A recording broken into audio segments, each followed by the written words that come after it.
Vargas, comenzamos. 3, 2, 1. ¿Cómo están? Tengan todos ustedes muy buenas noches. Es para mí, en verdad, un privilegio, un placer en esta ocasión presentar el sexto webinar del Círculo de Estudios e Investigación en Ciencias Veterinarias de la Universidad Nacional de Cajamarca, que es justamente un ciclo de charlas, de ponencias que tienen la finalidad, pues, de enriquecer los conocimientos y mantenerlos siempre a la vanguardia de las actualizaciones científicas que corresponden a las ciencias veterinarias. En esta ocasión tenemos como invitado al doctor Daniel Alexis Zárate Rendón. El doctor es médico veterinario, graduado de la Universidad Nacional Mayor de San Marcos.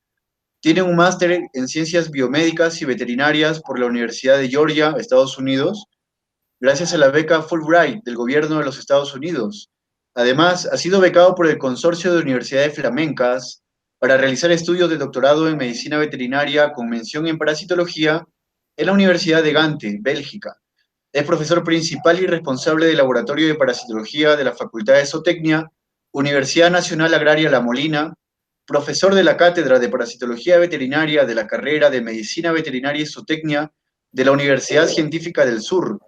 Es investigador en el área de parasitología, registrado en RENACID, Scopus y ORCID, miembro de la Asociación Americana de Parasitólogos Veterinarios, AAVP, y de la Asociación Mundial para el Avance de la Parasitología, WAP.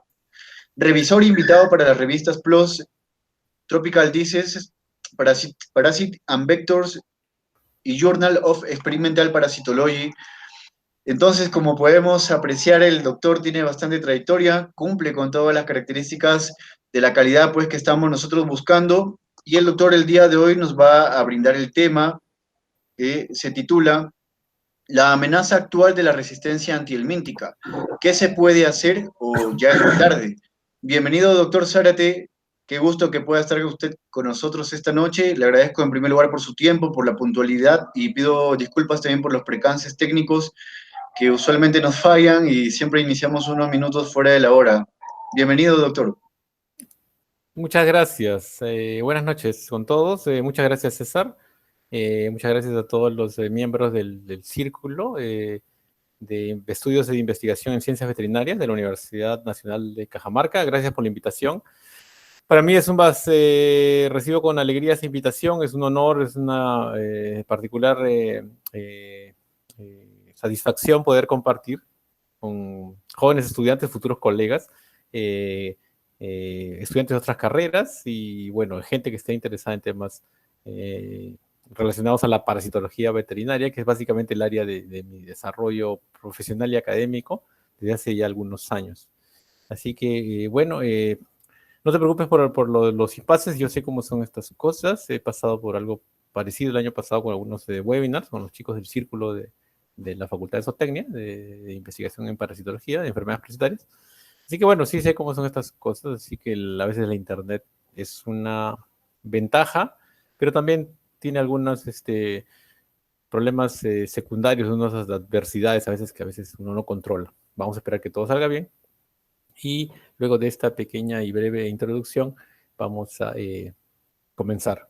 No sé si están viendo mi presentación, ¿sí? ¿Lo están observando? Sí, ¿no? ¿Me confirman si lo están viendo? Sí, Sí. doctor, perfectamente, sí. Excelente. Muchas gracias. Gracias. Excelente, César. Ok, comenzamos. Bueno, entonces el tema que nos reúne, que voy a compartir, es un tema que ya es prácticamente una de mis especialidades, digamos, en lo que es charlas y lo que es trae conferencias, webinars y clases. Y que gracias a Dios y gracias a las oportunidades en las instituciones en las cuales trabajo, sobre todo en la Universidad Nacional Agraria de La Molina, voy añadiendo más datos a este tema de investigaciones que realizamos con los chicos y chicas de la facultad, trabajos de tesis y publicaciones, podemos ir añadiendo algunas cosas, ¿no? Pero el tema en general es resistencia antihelmíntica, es algo que me formó desde la maestría, que es el área donde trabajé, básicamente en el Mintos, parásitos y el problema de resistencia, que es un problema actual, muy grave. Sin embargo, aún se puede hacer algo.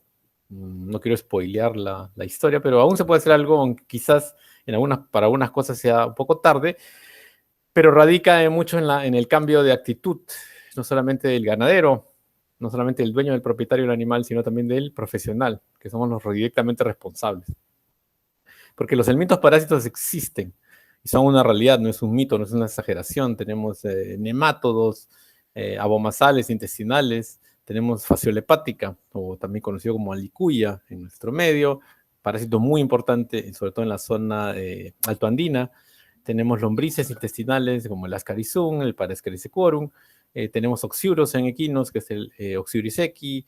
Y tenemos nematos mucho más pequeños, pero mucho más numerosos en camélidos sudamericanos y en rumiantes. Tenemos el problema, la parasitosis existe, y algunos incluso con esta imagen fasciola hepática son zoonóticos, son un problema grave en salud pública, y ahí en Cajamarca ustedes saben a lo que me refiero, no solamente en Cajamarca, lamentablemente en toda la parte de la Sierra Central y la Sierra Sur, en general en varias partes de nuestro país. Es un problema de salud pública muy importante, la fasciola hepática, sobre todo en niños, en edad escolar. Y así como esta enfermedad, existen otras. Aparentemente, si uno ingresa a una agroveterinaria, a una tienda de productos de uso ganadero, uso veterinario, aparentemente la cosa no es tan grave. Tenemos una gran cantidad de ofertas, cada vez más sofisticadas en diversas presentaciones para gatos, perros, cerdos, equinos, rumiantes, camélidos, externos, internos, purón, spot on, inyectables, por vía oral, combinaciones, productos solos, en grajeas, en comprimidos, en suspensiones. Aparentemente la cosa no está tan grave, cada vez salen mejores. Ayer justamente hubo un lanzamiento de un nuevo producto para ectoparásitos y endoparásitos en animales de compañía, y así sucesivamente van saliendo nuevas ofertas. Sin embargo, si uno se centra en solamente ganadería en general, animales de ganadería, rumiantes domésticos, camélidos, equinos y porcinos, aparentemente la cosa no es tan variada como uno piensa que es. Lo que cambia probablemente sea el laboratorio, la procedencia y la presentación, porque los que dominan el mercado, hago esta comparación a veces con las mafias como se ven en las películas, las mafias de donde unas familias dominan todo un barrio o una ciudad, como se ve en El Padrino, por ejemplo, es una película clásica, donde 10 familias dominan en la ciudad de Nueva York. Bueno, en el caso de los mercados de antihelmínticos, son 3 familias, principalmente, 3 familias las que dominan el mercado actualmente. Comenzando por los más sólidos durante muchas décadas, los más antiguos, digamos, del grupo, los benzimidazoles, introducidos a partir de los 60s, a partir de un antifúngico, un producto que era originalmente usado para hongos de amplio espectro. Empieza el término amplio espectro, quiere decir que un producto puede eliminar a varios parásitos de varios grupos. Así tenemos tenias y tremátodos, y sobre todo nemátodos. El albendazol, el fenbendazol, el loxfendazol, el cambendazol, el mebendazol, son los miembros más conocidos o difundidos. El triclavendazol, miembro del grupo, es un poquito sui generis porque es específico contra fasciola hepática principalmente y algunos otros trematos. Su mecanismo de acción es compartido por el grupo, se basa en la inhibición competitiva de la beta-tubulina, lo cual evita su polimerización. Es decir, es como si uno se imagina haciendo una torre de Legos con piezas de Lego. Las piezas de cada pieza del Lego o de Playgo es un monómero de la proteína beta-tubulina, van enganchándose o armándose gracias a sus lados huecos que encaja con el lado de la otra pieza. Si pusiéramos una plastelina en el lado hueco de una de las piezas finales, no podríamos seguir armando la torre porque se cortaría la polimerización. Algo así ocurre con el benzimidazol, que bloquea la molécula de la beta-tubulina, y de tal forma que el parásito no puede armar un microtúbulo. Por tanto, el citoesqueleto deja de formarse activamente y el metabolismo del parásito se desintegra, se irrumpe, y eso lo lleva a problemas metabólicos, principalmente de absorción de energía, y eso lo lleva al problema de mortalidad al parásito. La beta-tubulina del parásito tiene una conformación distinta a la beta-tubulina del mamífero, porque nosotros, los mamíferos, también armamos citoesqueletos de beta-tubulina, microfilamentos de beta-tubulina. Lo que nos protege es un poco la conformación, y esa idea es clave para la explicación de la resistencia. La conformación tridimensional de la proteína beta-tubulina mamífera versus la proteína invertebrada, lo que nos protege del efecto del benzimidazol. Existen dos grupos que se conocen como los nicotínicos, que tiene que ver con los receptores de nicotina del sistema nervioso, del parásito en este caso, los imidazotiazoles y las tetrahidropirimidinas. Los imidazotiazoles, quizás el producto más conocido en el mundo es el levamisol. También existe el tetramizol, pero es el levamisol el que ha sido más conocido. En el Perú quizás no tanto, es considerado muy caduco, muy antiguo, pero igual por ahí puede encontrarse algunos productos, no es de los más populares. Las tetrahidropirimidinas están representadas por el pirantel, principalmente, y el morantel, que se utiliza en rumiantes a veces. El pirantel, quizás como el pamoato o el embonato, son los de los productos más utilizados, sobre todo en animales de compañía, incluyendo equinos. Es efectivo específicamente contra nematodos y le dicen nicotínicos porque activa los receptores nicotínicos acetilcolinérgicos, induciendo una parálisis espástica, ¿no? Más o menos se conoce el sitio de acción de la droga, que es a través de la membrana. No compite con el receptor natural, que es la acetilcolina, sino ingresa por otro lado, por eso en alostérico, y activa y genera una reacción en cadena que produce sobreexcitación, hiperexcitación nerviosa del parásito y por tanto produce el efecto deleterio. Llegamos a uno de los protagonistas más importantes de la farmacología antiparasitaria, actualmente de moda aún y discusión por sus efectos supuestamente antivirales, que hace poco siguen discutiéndose, son las lactonas macrocíclicas. Quizás no la conocen muchos así, conocen más a su miembro más exitoso, ¿no? El miembro más exitoso del grupo. Estos productos son antiguos, a partir de los 80, el año 81 fue oficialmente introducida en equinos en Argentina, o lanzada como Ivomec. La ivermectina definitivamente es el representante más popular y más históricamente importante de este grupo. Primer grupo de antiparasitarios que afecta a los ectoartrópodos, sarna, garrapatas y algunos otros ectoparásitos, y endoparásitos, principalmente nematodos. Aislado de un microorganismo del suelo, un actinomiceto, una bacteria, tiene un índice de seguridad muy elevado, quiere decir que una dosis muy alta, por error, por accidente, por mal cálculo, no es tan peligrosa, salvo que uno se pase más de 10, 15, 20, 30, 40, 50 veces la dosis estándar. Por tanto, su índice, su margen de seguridad es muy alto, ¿no? Y la dosis en sí es muy baja en sí. La dosis es de microgramos, cosa distinta a los anteriores, que es en miligramos. Existen dos familias, las avermectinas. La abamectina es originalmente el producto, la lactona macrocíclica originaria. Sin embargo, no fue la primera en comercializarse, fue la ivermectina, la sintética, la primera que se comercializó. La abamectina fue luego modificada y lanzada al mercado. La iprinomectina, la celamectina y otras más. Mientras que la otra subfamilia son las milbemicinas, representada principalmente por la moxidectina.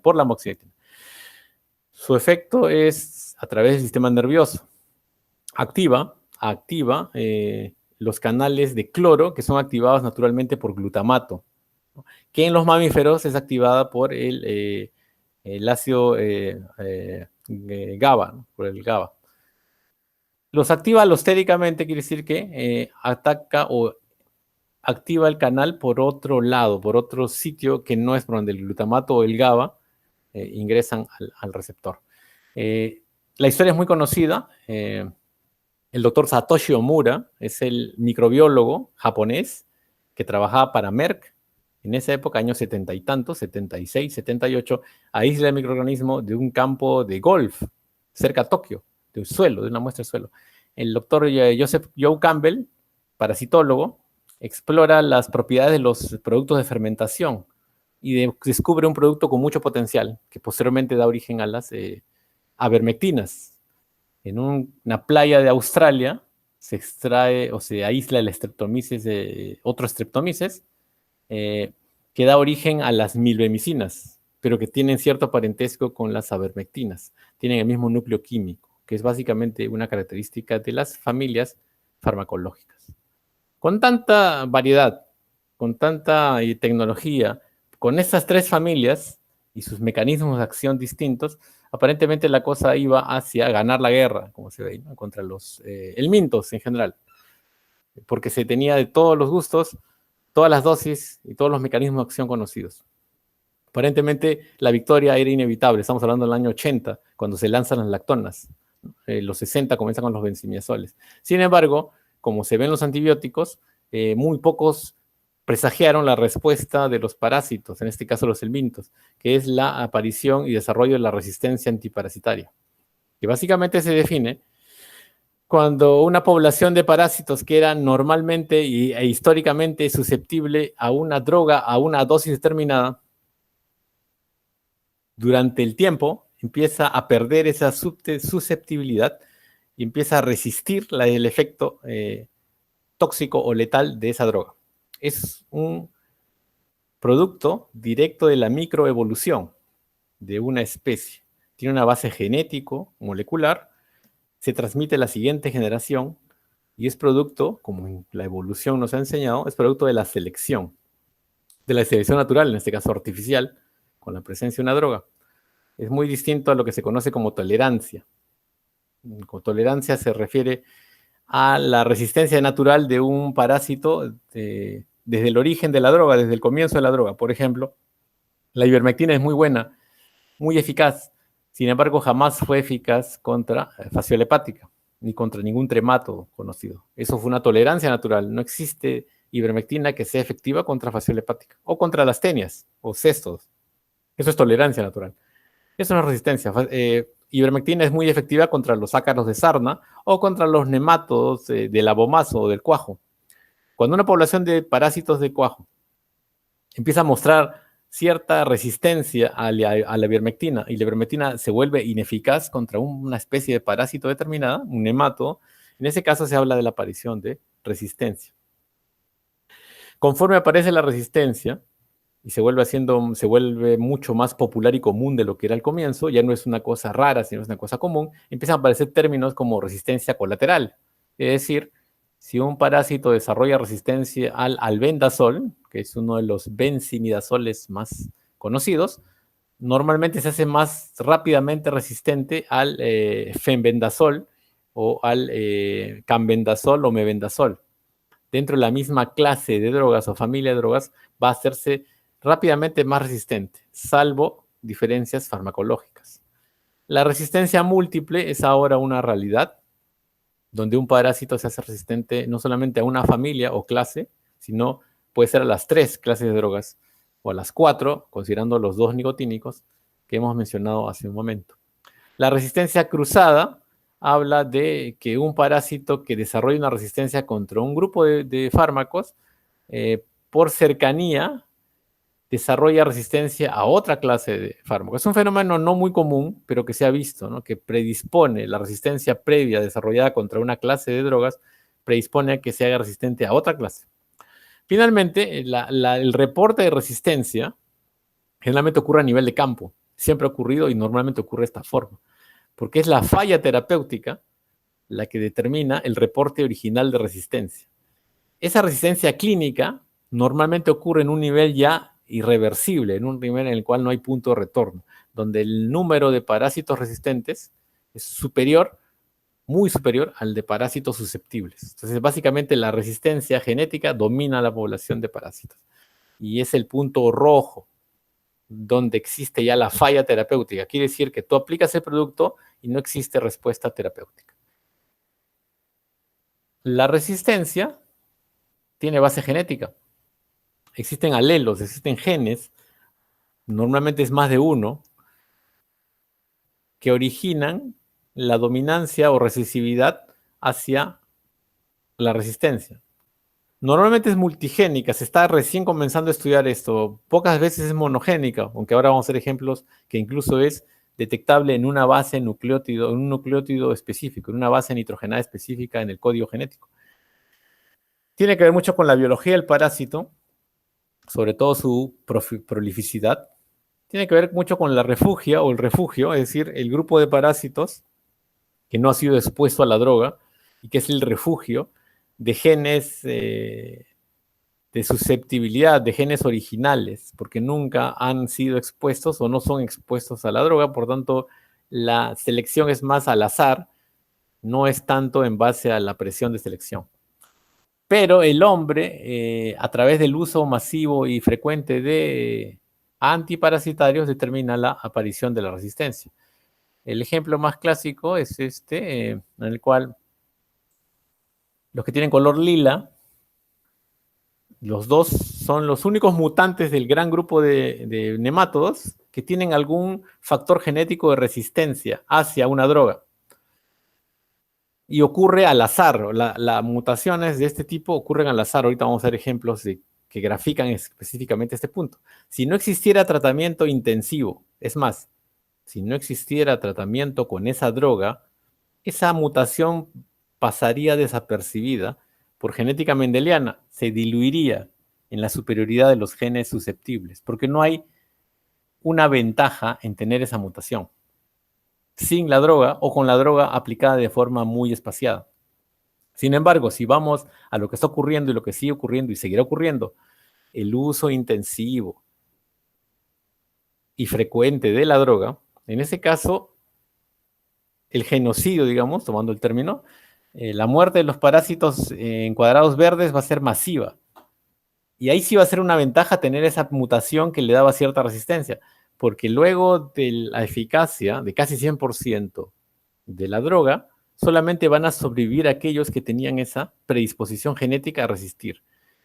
Ahí viene la ventaja del parásito, que esta repoblación de parásitos con el genotipo resistente no va a ser tan lenta y progresiva, va a ser más bien rápida, porque los parásitos, en este caso, por ejemplo, Aemonchus contortus, el gusano palo de barbería o palo de barbera o gusano grande del cuajo, la hembra pone 150.000 huevos por día aproximadamente.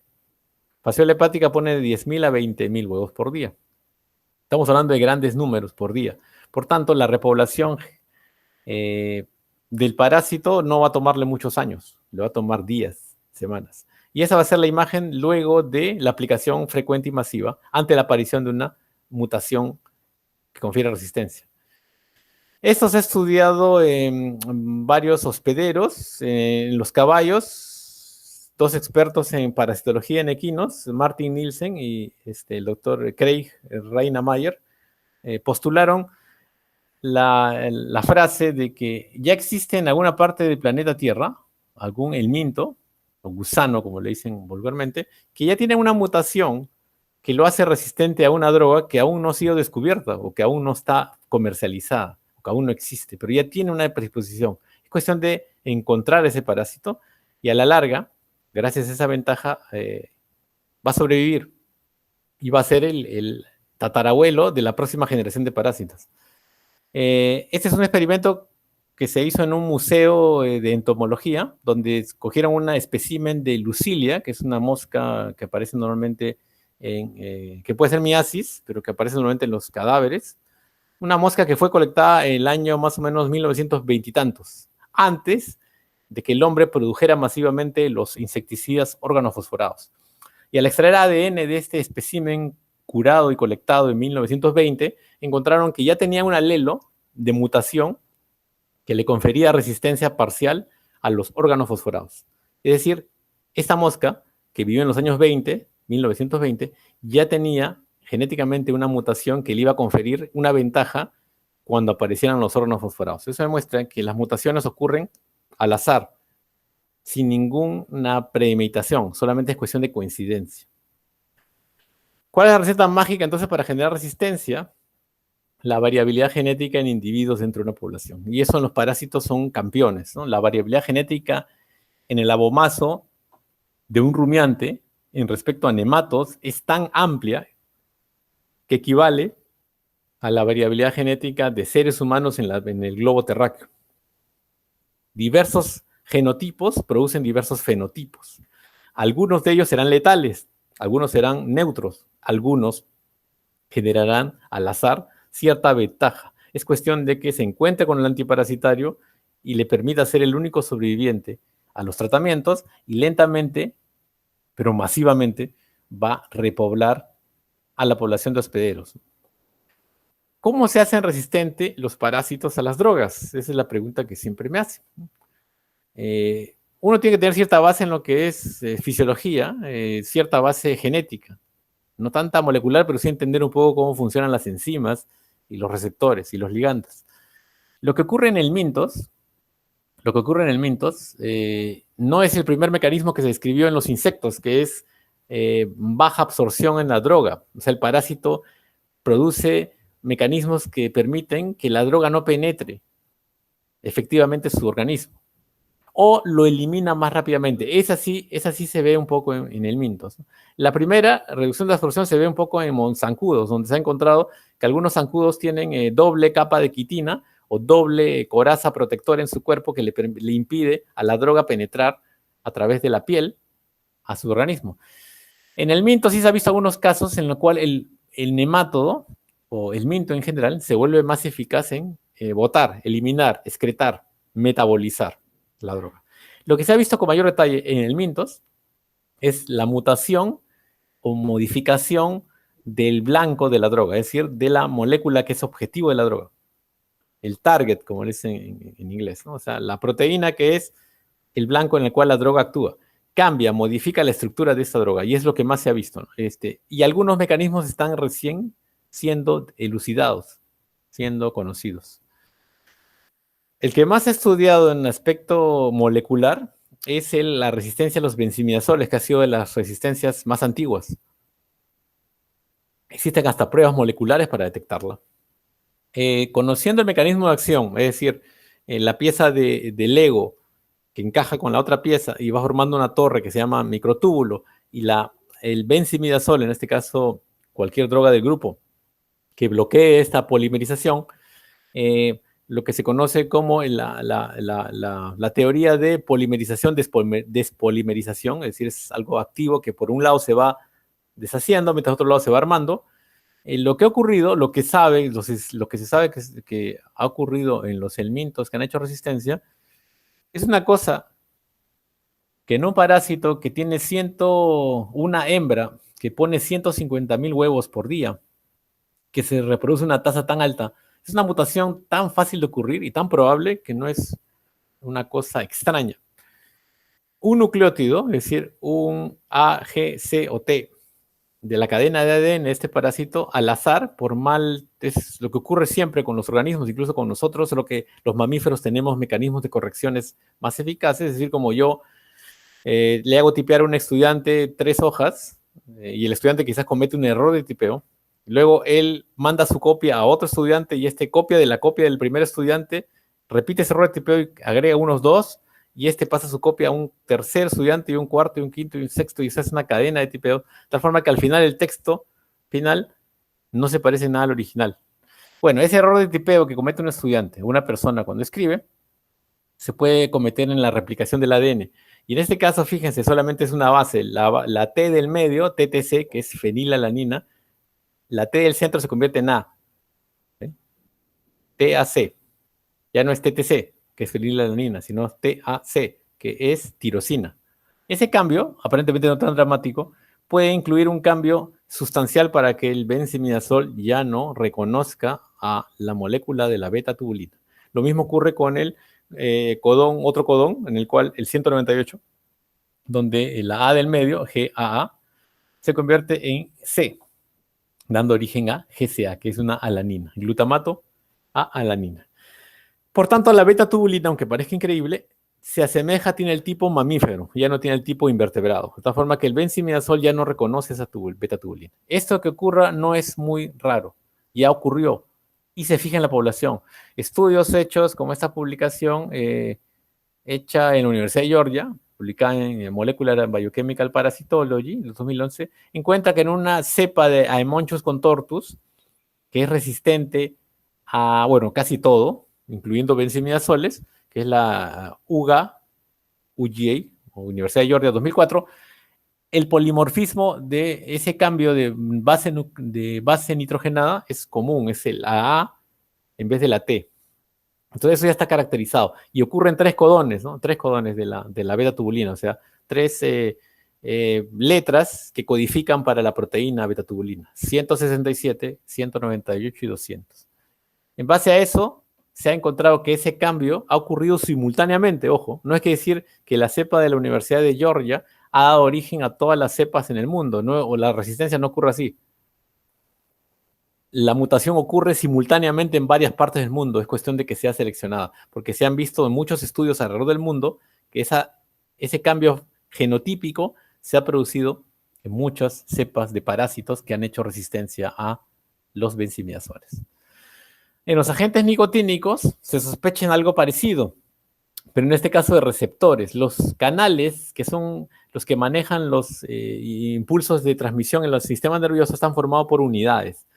A veces son pentaméricos, son 5 monómeros formando un canal.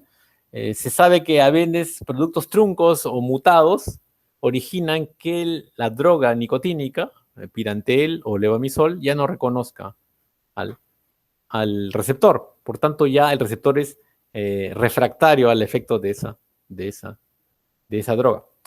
Estos receptores mutados o transformados se han encontrado en Ancylostoma caninum, Haemonchus contortus, Oesophagustomum, Teladorsagia y Trichostrongylus. Y se han reportado las mutaciones, se han localizado. La resistencia a las lactonas macrocíclicas, que son las drogas más exitosas de todos los tiempos, muchas las balas doradas para muchas cosas, lamentablemente ya son muy comunes, ¿no? Son muy, muy, muy comunes. Entonces, recién se está conociendo los mecanismos. Hay varias hipótesis. Muchos van hacia la mutación de los monómeros que forman el canal, que forman el tubo por donde ingresa el cloro. Algunas mutaciones de ese lado. Algunos dicen, puede ser eso más la eficacia del parásito en eliminar, bombear hacia afuera. Es decir, como si tú tienes un bote en el medio del mar y te estás hundiendo, se hace un hueco como el Titanic. Si tienes un balde, probablemente así seas muy rápido, te vas a hundir. Lentamente, pero te vas a hundir porque no vas a poder competir con el ingreso de agua. Si es una motobomba para bombear el agua, probablemente sobrevivas más tiempo. Puedes quedar a flote porque el agua va a salir rápidamente hacia afuera. Entonces, se habla de transportadores, PGPs, que hacen más eficiente al parásito para eliminar hacia afuera la droga que ingresa. Se conoce incluso ya el receptor de canal de cloro activado por glutamato, que es el blanco de la lactona macrocíclica. Se sabe que la ivermectina y toda la familia de lactonas ingresan por el lado transmembrana, mientras que el glutamato ingresa por el lado que está hacia afuera. Es como una veleta, lo comparan, ¿no? Como una veleta. Por eso que cualquier cambio estructural en la parte que no es activa metabólicamente, que no es vital para el reconocimiento del glutamato, el glutamato ingresa por acá. Si cambia uno de estos, el parásito es nulo porque no va a poder activar su sistema nervioso en base al glutamato. Pero se han dado cuenta que la ivermectina actúa por otro lado. Si el parásito modifica una de estas cadenas, estas alfa hélices, no le va a afectar a la fisiología del canal, pero sí va a afectar el lado por donde se une la ivermectina o la lactona macrocíclica. Y es lo que se ha encontrado en muchos parásitos que son resistentes, que cambia, modifica alguno de esos aminoácidos en el lado estructural, donde justamente encaja la lactona macrocíclica. Ya se ha estudiado mucho esto en modelos de mutaciones inducidas, donde se sabe qué nucleótido o qué aminoácido es vital para que la ivermectina encaje perfecto y como una pata de cabra, como una cuña, fuerce la apertura del canal. Ese es básicamente el mecanismo de acción. Se da cuenta que es más físico de lo que uno se imaginaba.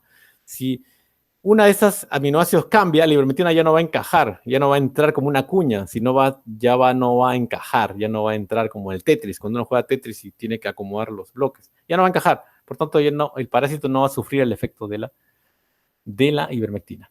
Y obviamente eso va a permitir que el parásito mantenga su fisiología normal y no sea afectado por la ivermectina o alguna otra lactona macrocíclica. Entonces, hay muchos laboratorios en el mundo que están trabajando en esto, están encontrando mutaciones distintas y algunas que son parecidas. Incluso hay alguna que se parece bastante a la del codón 200 o 167 de la betatubulina. En el codón 256 de uno de los 5 monómeros que forman el canal de cloro. Obviamente que también se ha encontrado que muchos parásitos resistentes tienen mayor sobreexpresión de PGPs, que son estas bombas, motobombas que bombean las cosas raras hacia afuera, que eliminan, ¿no? Que se asocia mucho a los cánceres que resisten a la quimioterapia, ¿no? De ahí se empezó a encontrar esto. Unos parásitos sobreexpresan por mutación estos transportadores, por tanto eliminan más rápido la droga. Voy a pasar rápidamente esto, pero hay varias hipótesis, ¿no? Sobre expresión de PGPs, mutaciones de los canales. Estamos recién en pañales en esto de las lactonas. Lo que sí se sabe es que la resistencia a lactonas macrocíclicas ya es una realidad. Y eso nos lleva al cuadro histórico, ¿no?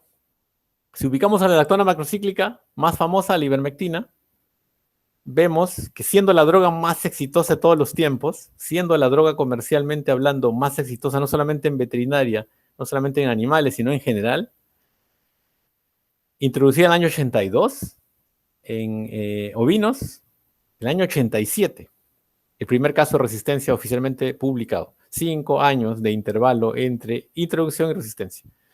Esa fue con la más exitosa de nuestras drogas, ¿no? Las demás se demoran por otras razones, uso, masividad, introducción al mercado, pero hay resistencia a todos los grupos conocidos de antihelmínticos. Se sabe también que algunos parásitos, como hemonchus contortus, son mucho más multiresistentes que otros, que no expresan tanta multiresistencia por alguna razón desconocida. Entonces, cada parásito en resistencia baila con su pañuelo, digamos, tiene su propia característica. Y eso se ve en algunas especies como vacunos o caballos, donde se ve que algunos parásitos, en caballos, por ejemplo, los ceatostóminos o pequeños estróngilos, son súper resistentes a los benzimidazoles. Hasta hace unos años se hablaban que eran muy susceptibles a lactonas. Ya hay algunos reportes en Brasil y en Inglaterra y en Europa, de que ya hay algunos reportes en Europa en general, o sea, Italia, Alemania, donde hay algunos reportes de falla terapéutica de lactona macrocíclica. Pero aún siguen siendo las lactonas efectivas contra los pequeños estróngilos. Si volteamos la figura y ponemos a Parascaris equorum, la lombriz grande de los equinos, es al revés. Los Parascaris, la lombriz grande de los equinos, sigue siendo susceptible a benzimidazoles, pero la resistencia a lactonas macrocíclicas fue una de las primeras que se reportó. Las lombrices de los caballos son muy resistentes a lactonas, pero muy susceptibles a benzimidazoles, revés de los pequeños estróngilos. Los grandes estróngilos, estróngilos vulgaris, equinus y dentatus, son susceptibles a todo. No hay resistencia aún reportada en grandes estróngilos, por una razón biológica importante, que es su ciclo, su intervalo generacional. Entonces hay cosas que determinan que un parásito sea más resistente que otro. En el Perú, justamente el grupo de Pedro Ortiz en la Universidad Nacional de Cajamarca reporta el 2013 un caso comprobado in vitro, de una cepa, de un aislado de fasciola hepática resistente a triclavendazol. La autora Amanda Chávez, que es con la cual comencé mi carrera en la parasitología, allá por el año 2000, 2001, en San Marcos, con el grupo de San Marcos, también reporta una falla terapéutica en bovinos de Jauja, distrito de la provincia de Jauja, del departamento de Junín, Valle del Mantaro. Ahora, muchos esperanzan en las nuevas drogas, ¿no? Que aparezcan nuevas drogas. Esa es la panacea que nos da esperanzas, ¿no? Van a salir nuevas drogas.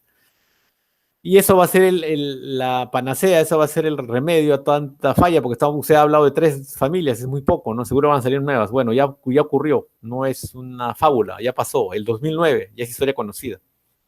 El 2009, de todas las opciones que salieron el 2009-2010, Solvix, nombre comercial, Monepantel, la droga, el principio activo, Novartis, era la bala dorada.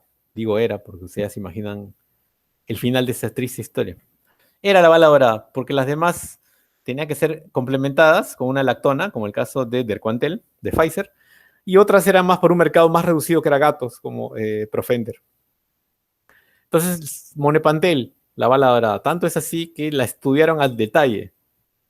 Y lo irónico es que fue lanzada en Canadá, Calgary, Canadá, en el Congreso de la Sociedad Mundial para el Avance de la Parasitología Veterinaria, la WAABP, o WAP, como le decimos en castellano. Era el Congreso Mundial de la Sociedad Mundial para el Avance de la Parasitología Veterinaria, los que descubrieron y desarrollaron las pruebas de resistencia. Ahí fue lanzada el Monepantel, irónico. La más estudiada de todas las drogas, pasan 4 años, sí, 4 años, 5 años de ivermectina, 4 años de su lanzamiento, y hay el primer reporte de falla, de falla terapéutica, ¿no?, en Nueva Zelanda. Y el 2014, 5 años después, mismo récord de la ivermectina, primer caso reportado oficialmente en Uruguay. Uso masivo, uso frecuente, abuso en el uso del fármaco, hay muchos contortos, o sorpresa, resistencia. Y ahora ya es el periódico de ayer, como dicen, ¿no? O sea, ya no es novedad. Ya el 2016 hubo un reporte en ovinos en Brasil, y hace 3 años, en 2018, se comprueba en ovinos en Reino Unido falla total contra Tricostrongylus en general. O sea que ya resistencia hay. Entonces, si estamos a ese paso, pasarán unos 30 años más, lo que se demoró Perú en clasificar, volver a clasificar a un mundial, saldrá una droga, 4 años después se acabará la luna de miel con esa droga. Entonces, a ese ritmo, las nuevas drogas no son la solución. Debe haber otra forma. A ese ritmo tenemos opciones como olvidarnos los antiparasitarios, quemarlos, buscar otras alternativas, o como contó el profesor Peter Gelhoff de la Universidad de Gante en Bélgica en el año 2019, que estuvo en el Perú, casos como este dramático en el Reino Unido, en Escocia, o un campo de pastoreo que tenía cepas multiresistentes de Aemonchus contortus, no tuvo mayor alternativa que descansar ese terreno de pastoreo y dedicarlo a la agricultura, por lo menos durante casi 3 años, para volver a pensar en reintroducir animales ahí, porque no había otra forma de eliminar ese parásito presente en las pasturas. Entonces son sucesiones drásticas. Como decía mi profesor de San Marcos, el doctor Delgado, decía, habría que pensar en poner una ferretería o cambiar de giro comercial, ¿no? Ya no dedicarse a la ganadería con problemas de multiresistencia. Entonces hay que buscar otros tipos de soluciones. En este caso es lo que entra las instituciones de investigación, como las universidades. Este es un proyecto que llevamos a cabo con colaboración de universidades de Bélgica, específicamente la Universidad de Ghent, o Gante en castellano, y el BIR, durante casi 3 años, el consorcio de universidades flamencas, donde el municipio de Matahuasi, provincia de Concepción, Valle del Mantaro, se interesó en un seguimiento de suatos lecheros, ¿no? Este es el distrito de Matahuasi. Esto es el Valle del Mantaro, margen izquierda. Crianza, como se ve en Cajamarca, mucho, se ve en general en la zona altoandina de nuestro país. Pequeños rebaños, pequeños productores de leche y pastoreo. El seguimiento que hicimos de los atos durante 2 años, parasitológico, encontró que fasciola hepática en rojo era el problema más importante de lejos, y los nematos en azul eran los problemas menos graves.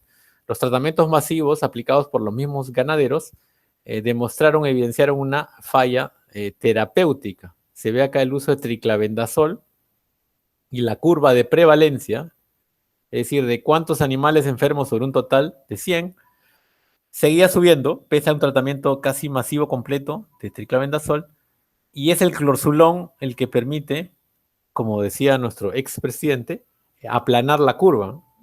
Básicamente acá sí se ve el efecto del aplanar la curva, como se vea mucho en las cuarentenas.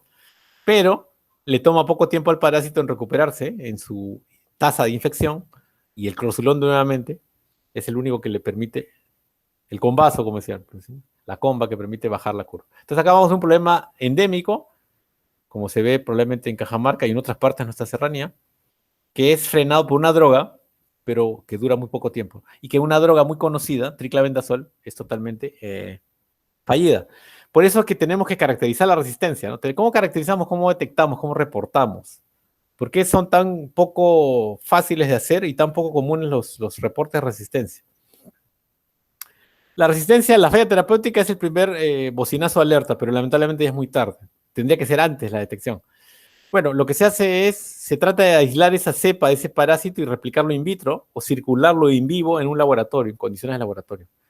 La cepa de laboratorio puede ser testeada in vitro, o sea, con bioensayos, para ver y comprobar la resistencia. Y finalmente, el genoma de ese parásito resistente es comparado con el parásito wild type, o parásito original, el parásito de campo, para ver qué diferencias genéticas hay en el resistente versus el normal.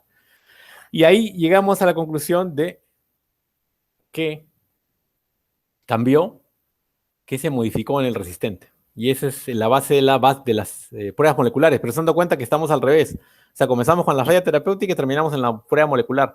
Lo ideal sería llevar esa prueba molecular a otras poblaciones para detectar el gen resistente cuando recién es minoría, cuando recién está apareciendo, no cuando ya es muy tarde. Una de las pruebas in vivo, o sea, en animal en pie, más conocidas, pero que lamentablemente detecta falla terapéutica, es el FECRT por sus siglas en inglés, ¿no? En este caso, sí se aplica esta regla de que en inglés todo es al revés, dicen, ¿no? Comienzas de atrás para adelante. Bueno, acá se aplica más o menos. Test de resistencia, test de reducción, perdón, test de reducción en el contaje de huevos en heces. Casi se cumple eso, ¿no? Porque es Fecal Egg Count Reduction Test. Test de reducción de contaje de huevos en heces. Existe otro test que se llama eficacia controlada, pero que es lo que utilizó Pedro Ortiz, el profesor de la Universidad de Cajamarca, en el paper del 2013. Es infectar animales, darles la droga, esperar un tiempo y sacrificar, eutanasiar a los animales y contar parásitos en la necropsia. Ese es el test de eficacia controlada. Por obvias razones, eso no se puede aplicar a gran escala. Lo que se aplica a gran escala en animales no experimentales es el test de contagio de huevos en heces y cómo reduce esto, ¿no? Obviamente que esto tiene una metodología. Ahora vamos a entrar a ejemplos complementando esto de acá, ¿no? ¿Cómo comprobamos que facil hepática era resistente? Bueno, seguimos en la receta. En el caso del establo de la Universidad Nacional Agraria de La Molina, esta es una tesis de la señorita Natividad Abigail Huaraca Oré, ya es graduada, ingeniero tecnista, ahora está llevando una maestría, fue probar 3 drogas distintas, triclavendazol, rafoxanida y clorzulón, en el establo, en el hato lechero del IRD Sierra, conocido como el establo de San Juan de Yanamuclo, muy cercano al establo de Libita de San Marcos, margen izquierda del río Mantaro, donde hicimos la clásica metodología del FECRT. ¿Okay? 3 grupos de animales, 18 animales cada uno, 12 vacas y 6 vaquillas en cada grupo, homogéneamente distribuidos. 3 drogas distintas, una droga cada grupo. Muestra el día 0, el día que se trata, y muestra el día 15 y el día 30, posterior al tratamiento, para determinar el número de huevos a través de la prueba de... nosotros hacemos esto, se puede utilizar una variación de McMaster. Algunos utilizan el Dennis modificado. Bueno, nosotros hemos optado por utilizar el Fluke Finder o Fluke Finder modificado, que es una prueba de doble tamizaje, doble filtro, y contar el sedimento y determinar el número total de huevos de fascia hepática en un estereoscopio. Con eso determinas la carga de huevos por cada gramo de muestra de heces obtenida de la vaca. Entonces determinas un número de HPG, huevo por gramo, antes y un HPG después. ¿Okay? Si vemos la columna de triclavendazol, vemos que el día 0 era 11 aproximadamente, y la eficacia determinada en base al contagio de huevos fue de 0%, con un intervalo de confianza que va de menos 102, o sea, negativo, a 31, y el día 30 fue igual 0. 0% en eficacia, de menos 81 a 39, malísima. Nada de resistencia, pero nada de efectividad.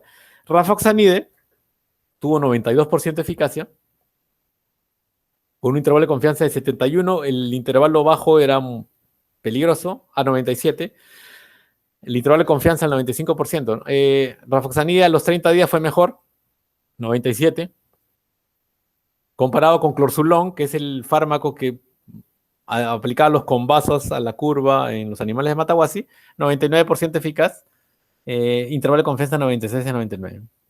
A los 30 días un poco que redujo su eficacia, aparentemente es eficaz, pero contra las fases solamente muy adultas, las juveniles pueden llegar a madurar 80%, pero igual es muy significativamente distinto a la eficacia de triclavendazol. Entonces comprobamos que triclavendazol falla totalmente, pero hay 2 opciones, rafoxanide y clorzulón.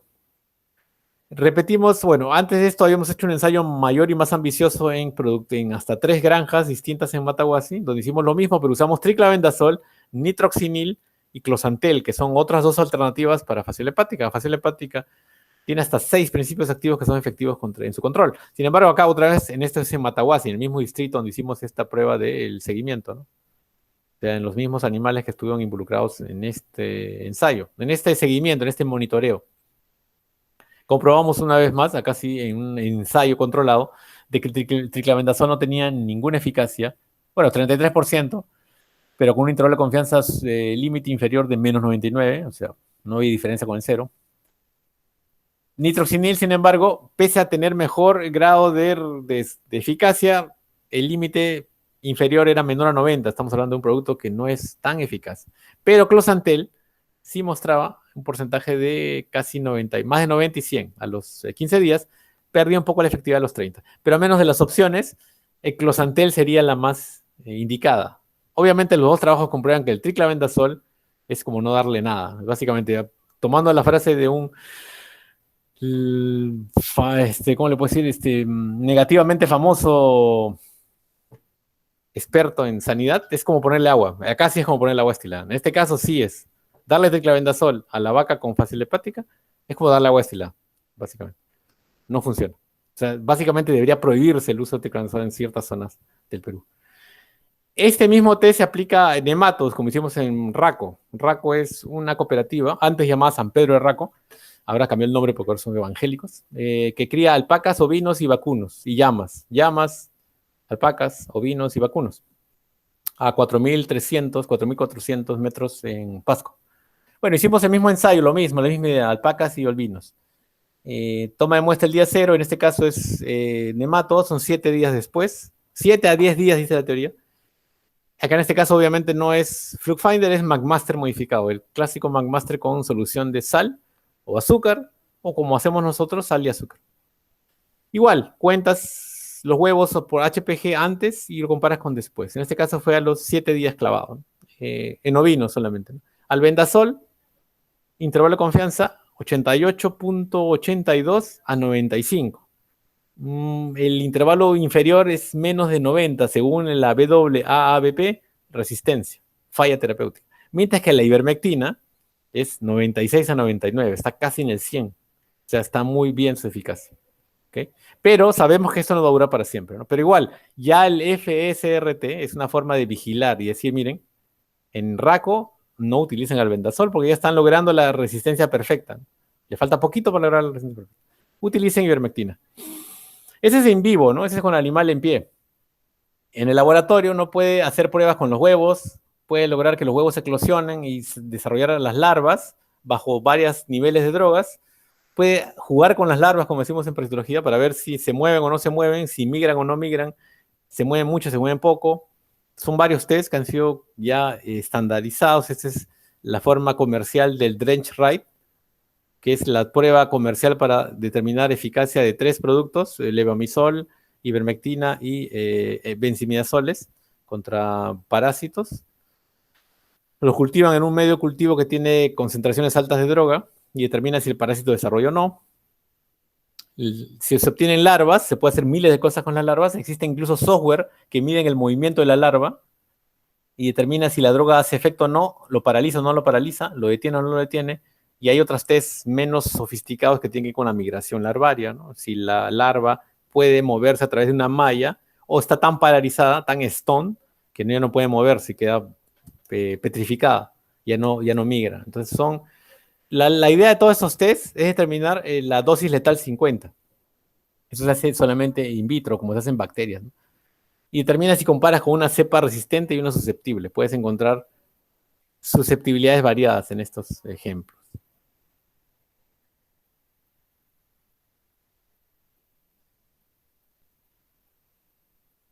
Y finalmente, lo que uno busca, el objetivo final, la meta ansiada por los que estudian resistencia es tener un mecanismo o una prueba molecular que te determine, te genotipifique una población de parásitos y puedas detectar al gen de resistencia antes que éste aparezca, ¿sí? O sea, detectas el gen R cuando ya está empezando a asomarse en tu población y aún es recesivo, aún no es dominante, aún es minoría. Pero para eso tienes que haber caracterizado todo lo anterior, o sea, se han dado cuenta. Pero la idea es esta, porque, por ejemplo, en benzimidazoles ya sabemos qué codones, ya sabemos qué base, ya sabemos qué genotipo tienen los parásitos resistentes comparados con los parásitos susceptibles.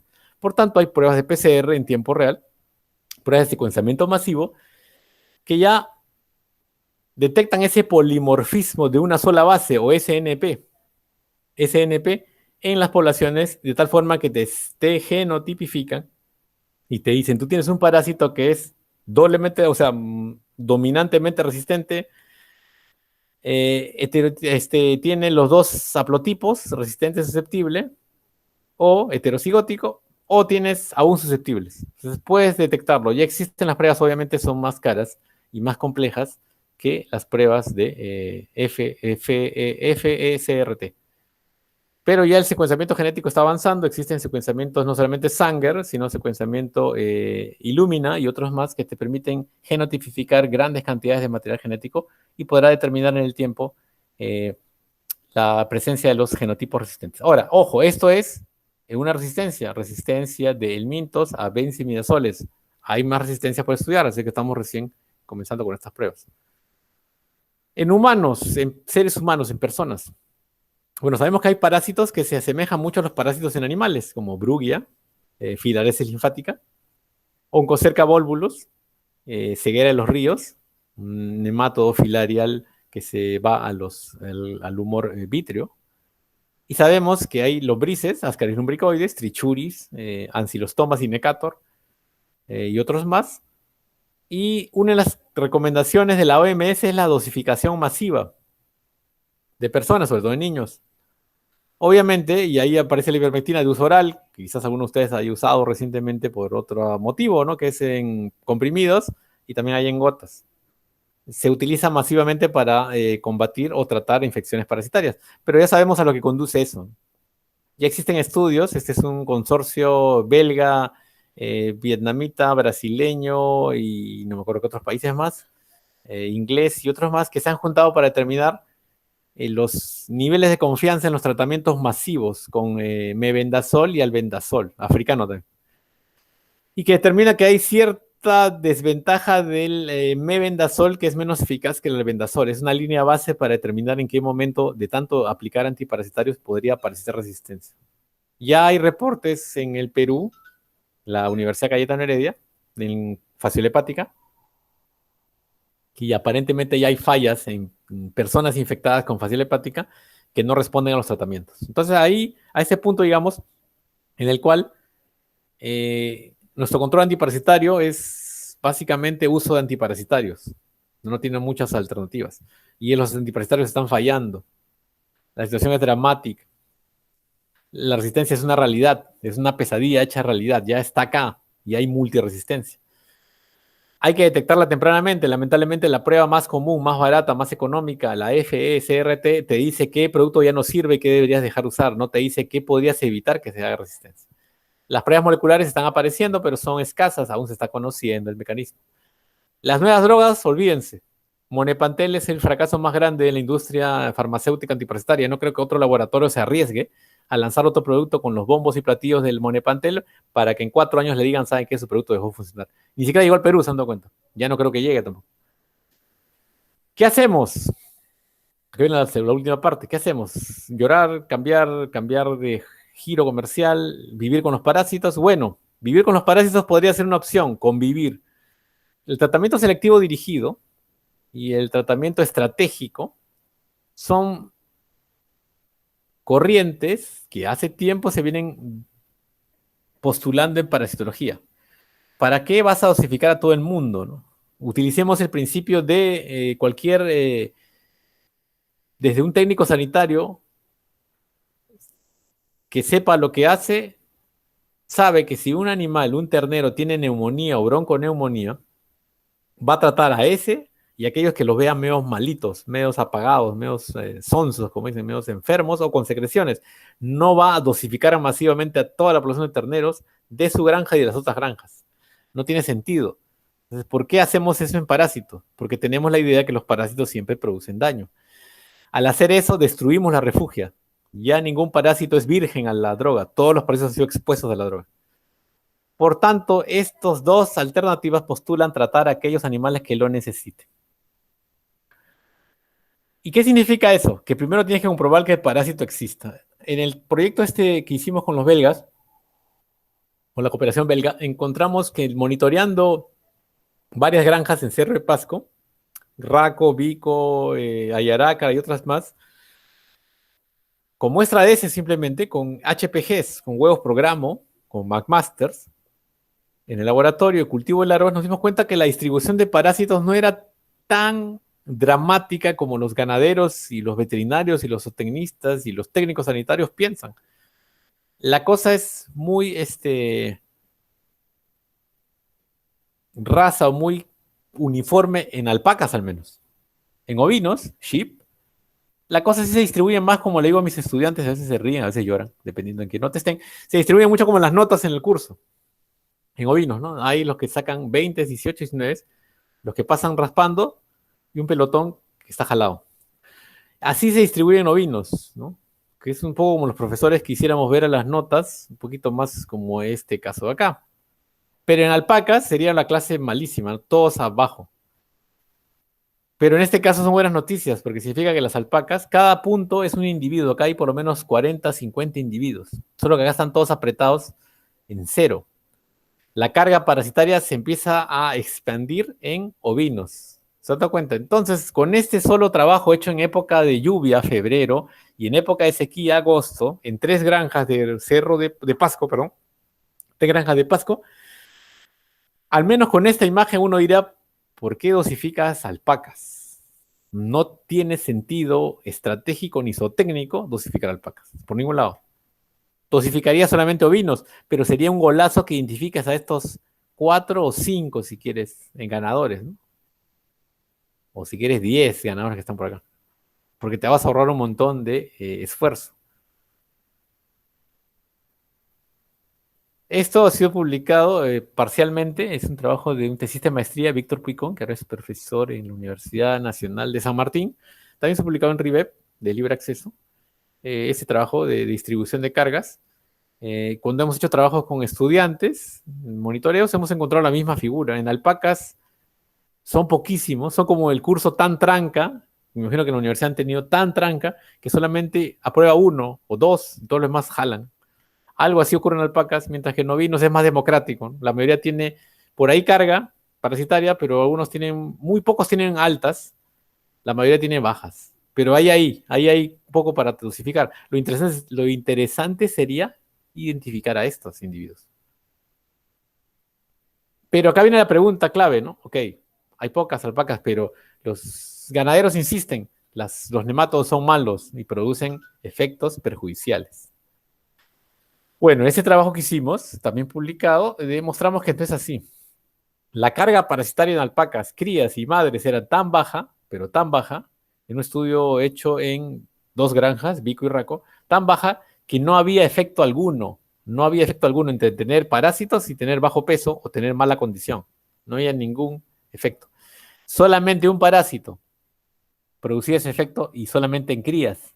Y era la coccidia, Eimeria macusaniensis. Más oquistes de Eimeria, ese sueltas, crías más flacas. Bueno, eso tenía lógica. Pero los nematos nada que ver. Entonces, si aparte que poca carga en alpacas, tienes una evidencia científica que no existe efecto, ¿para qué vas a dosificar alpacas? Ahora, ahí viene el cantar, ¿no? Que es un tema de una tesis doctoral. Que el ganadero, que el veterinario, que el zootecnista, que el técnico sanitario, que el agrónomo incluso te haga caso, ya es otro cantar. Tú lo estás demostrando con pruebas. Si hay científicos que pese a la evidencia se cierran en algunas creencias, peor aún, una persona que tiene mucha formación. Hemos repetido esos trabajos en Cuyes, una tesis que debería sustentarse este año, pese a la pandemia, pero debería sustentarse y convertirse en artículo también, donde no existe efecto benéfico del tratamiento antiparasitario que se aplica en el Valle del Mantaro en Cuyes. Esa es la conclusión. El tratamiento que los ganaderos, los cuyeros utilizan en el Valle del Mantaro es ineficaz, es inútil, es darles agua destilada. Vuelvo a citar esta frase maquiavélica por ahí soltada. Es eso, o le das agua destilada o le das destroyer, pero no va a pasar nada, no vas a ganar ni más peso ni más dinero. También hicimos lo mismo, ¿no? Michel Salazar hizo esto en monos, maquizapas, ¿no? Ateles chamec, animales silvestres, en manejo cautivo, rescate. No había parásitos, sí había, pero ninguno tenía efecto sobre los parámetros fisiológicos. Acá no estamos hablando de peso vivo ni eso. Sobre parámetros, proteína total, albúmina, no había ningún efecto, ni bilirrubina, ni proteína total, ni nada. Ningún efecto. Entonces los parásitos aparentemente, tanto en animales silvestres que tendría más sentido, ¿no? Porque hay equilibrio, ni en animales de producción producen efectos.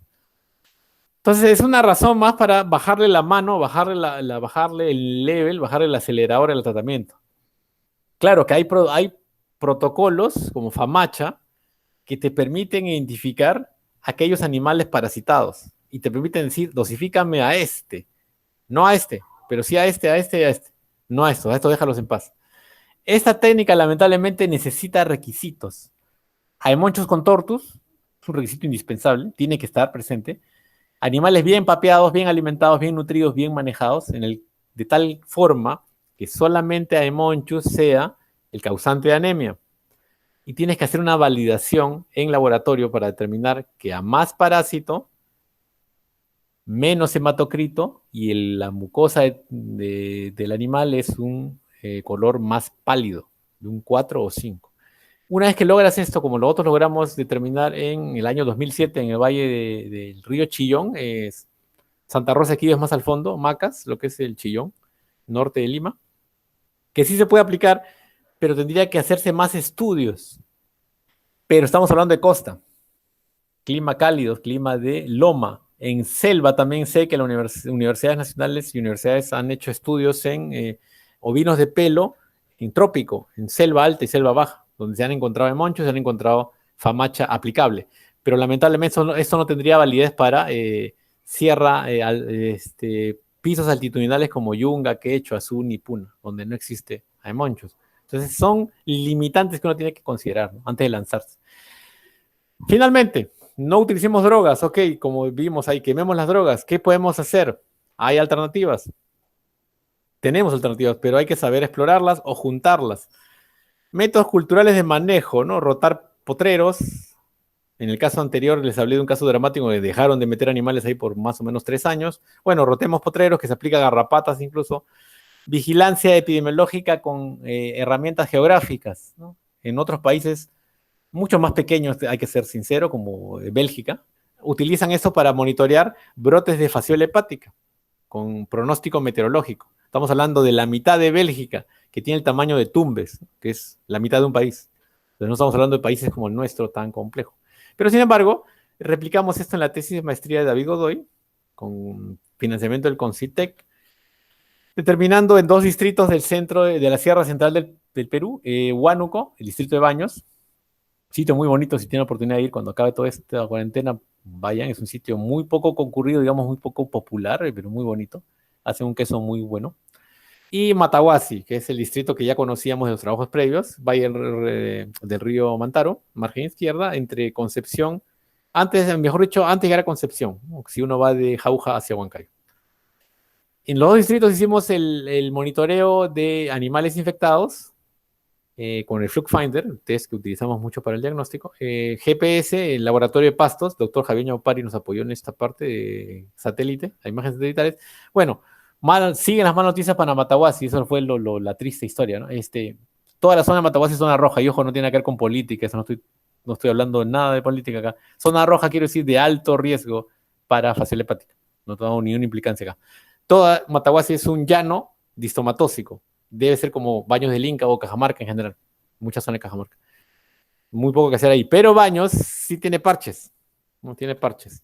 Tiene zonas histomatóxicas y zonas no histomatóxicas. Eso significa que un sistema de vigilancia podría focalizarse o movilizar a los animales de las zonas rojas a las zonas verdes. ¿Sí? Ese es un monitoreo que en el Perú es complicado, sí, montaña, pero se podría hacer. Vacunación, aplicar vacunas, ¿no? Como lo estamos viendo que es el remedio para muchas enfermedades. Bueno, lamentablemente en parásitos, en el Mintos al menos, en el Mintos, las cosas son complicadas para hacer vacunas. Tenemos el virus del coronavirus, por ejemplo, un pequeñísimo. Si tú agarras el virus de la influenza, que es uno de los virus promedios que hay, con un nemato de los más pequeños que hay, que es la dorsagia, que mide 10 milímetros, es comparar a la mosquita que aparece en la papaya o en el plátano, de ese tamaño, de esa mosquita, de la mosquita del plátano mosqueado, con una bayona azul. Esa diferencia de magnitud de tamaño hay. Eso dificulta mucho la producción de vacunas. Por eso que la primera vacuna que sale contra el mintos es larvas irradiadas de Dictocaulus. Hasta ahora existe Bovilis husbach de Intervet, con cierta eficacia, ¿no? Existen algunas vacunas que se han basado en ese principio, agarrar las larvas del parásito, que son las que infectan a los animales, las irradian, las dejan casi muertas y se las aplicas a los animales, con pésimos resultados en la mayoría de casos. La única que hay en el mercado aún es la husbach, la única. Y de ahí se le suma la vacuna contra Hemonchus, el doctor Peter Gelhoff, que es con el quien trabajo mi doctorado en Bélgica, vino en el 2019, él es experto porque él trabaja en esta área de vacunas. Con él he aprendido mucho el procedimiento de hacer vacunas, cómo se hacen las vacunas paso a paso, y contra parásitos es toda una lucha titánica. Bueno, contra Hemonchus contortus ya existe una vacuna, que es la Barbervax, con cierto nivel de eficacia en animales y se utiliza más como preventivo de daños. Contra fasciole hepática, sé que Cajamarca se está trabajando, no solamente en la Universidad de Cajamarca, también el INIA está trabajando, y en muchos países del mundo se está trabajando hace años buscando vacunas contra fasciole hepática. Hay muchos candidatos, se habla de muchas enzimas digestivas que fasciole hepática expone al hospedero y un montón de candidatos. Pero hasta ahora no tenemos vacuna comercial, no existen muchos candidatos que se han probado con muchos niveles de eficacia aceptables. Acuérdense que para una vacuna es 50% a más, ya es bueno, pero aún no tenemos vacunas comerciales. Lo que ocurre que para diseñar una vacuna contra el mintos tendríamos que seleccionar los antígenos protectivos o protectores, ver la ruta de administración y luego, una vez que lograste el golazo, encontraste el antígeno y funciona, tienes que producirlo masivamente. Y ahí vienen los problemas de las vacunas contra nematos. Son muy grandes, muy complejos y incluso tienen estrategias para evadir al sistema inmune. Entonces ahí nos quedamos cortos. Resistencia genética, o sea, buscar al hospedero, raza, variedad, cruce, que sea rústico, que sea resistente al parásito. Y se sabe que existen los criollos, cruzados, ciertas razas como los ovinos de pelo, tropicales, son más resistentes a los parásitos helmintos que muchas otras. Y eso se ve en los animales, ¿no? Y eso, algunos están buscando ese tipo de Y finalmente el control biológico, ¿no? El control biológico es usar al enemigo natural de tu enemigo, ¿no? Hongos que se alimentan de nematos, uno de los más estudiados, Duintonia flagrans, crece en las heces de los animales, se ha utilizado incluso como bloques alimentarios o alimenticios. En Argentina lo han estudiado mucho, se le da a los animales defecan las esporas, estas crecen en las heces y van eliminando a las larvas de los nematos que también crecen en las heces. Pero obviamente que no es 100% efectivo, jamás va a llegar al 100% de eficacia, pero sí reduce, como demuestran en Argentina, sí reducen la hongos que se matan a las garrapatas. Bueno, esto no tiene el tema del mintos, pero es donde yo tengo cierta experiencia porque he utilizado esto para Otobius, la garrapata del oído, garrapata espinosa, y funcionó in vitro excelente. Es como el reporte de ivermectina contra COVID-19, ¿no? In vitro, o sea, en laboratorio. Casi 100% eficacia contra huevos, ¿no? Y contra adultos. Pero cuando utilizamos estos mismos hongos en las orejas de ovinos black belly en una granja al norte de Lima, cero eficacia. Ninguna eficacia. Obviamente que falla el vehículo. Perú es potencia en uso de plantas medicinales, muchas de ellas con principios contra parásitos. Tenemos alcaloides, aceites esenciales, taninos. Se puede incorporar a un manejo integrado, esa es la frase clave. Nunca va a ser como la ivermectina cuando salió en el año 81. Los productos farmacológicos químicamente sintetizados son mucho más eficaces porque son puros y concentrados, ¿no? Es como el efecto narcótico de tomarte 3 tazas de té de hoja de coca o mate de coca, o chachar coca quizás, que te va a dar un efecto mayor. Puedes estar en un velorio chachando coca, 3, 4 puñados de coca, vas a tener un efecto mayor a nivel local. Pero la cocaína, que es el clorhidrato de cocaína, es puramente concentrado, es químicamente puro, el alcaloide puro. 1 gramo, 2 gramos de ese producto va a tener un efecto 1000 veces mayor que el otro. Entonces, algo así es la planta medicinal versus el principio activo extraído, ¿no? El árbol de la quina, nuestro símbolo patrio, es el origen de la quinina. Obviamente que no es lo mismo tomar brebaje de corteza de quina que tomarte una granjea, un comprimido de quinina. ¿Cuál es el problema? Que la quinina ya falla porque la malaria se ha hecho resistente a la quinina. Hay piretra, que dio origen a los piretroides, la flor del crisantemo. Streptomyces avermitilis es una bacteria en el suelo que dio origen a las lactonas. Se puede probar in vitro. En Brasil, el Embrapa es experto en hacer estas cosas. Nosotros tenemos experiencias no solamente con paico, no es lo que hemos hecho, algo que ya se conoce en muchas partes del Perú. El paico es un antiparasitario natural. Se les dio a vacas que tenían nemátodos en Marachanga, que es arriba de Matucana, y funcionó in vitro contra larvas y también in vivo, dándose a los animales. ¿Ok? Reduciendo la carga parasitaria en 5 animales, ¿no? Fue un ensayo corto, un pequeño trabajo que hicimos con un chico de la Facultad de Zootecnia.